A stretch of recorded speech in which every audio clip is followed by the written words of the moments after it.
So you've hit a really nice shot down the middle of the fairway and you walk up to it and you find it in a divot.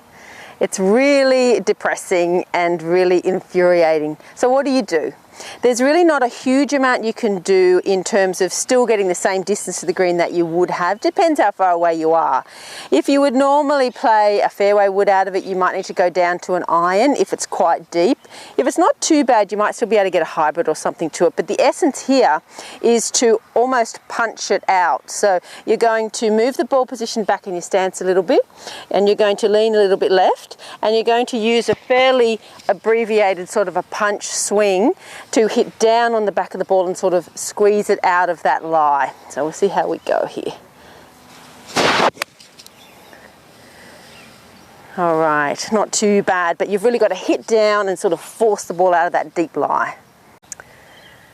So I recently did a tip on hitting out of a divot. What we didn't talk about at that time was, what if the divot's full of sand like it is here? And that can be equally as bad, even potentially worse, because when the club gets under the ball into that sand, the ball can just sort of go nowhere.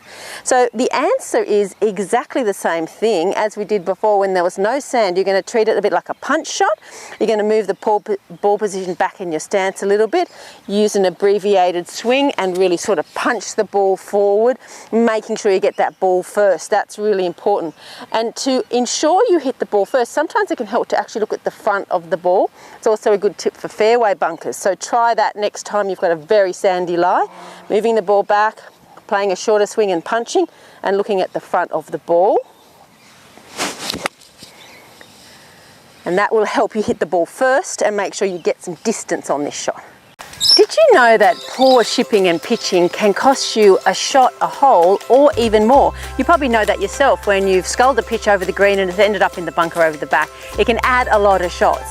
So even if we only saved you a shot every second hole, that's 9 shots around. And if you can drop your handicap by 9 shots, that's a lot. And it's not as difficult as you might think. So if you're not sure what clubs to use around the green, what shots should you be playing, whether to chip, whether to pitch, what's the difference, then this 4-week course is perfect for you. We are going to systemize the whole process, take away the guesswork, and just make life around the green so much easier for you to know what to do. Our 4-week course is going to cover the basic technique, the same technique you can use everywhere over and over again. What clubs to use, when, where and why, simplify down the whole process and make it really easy for you to take the guesswork out.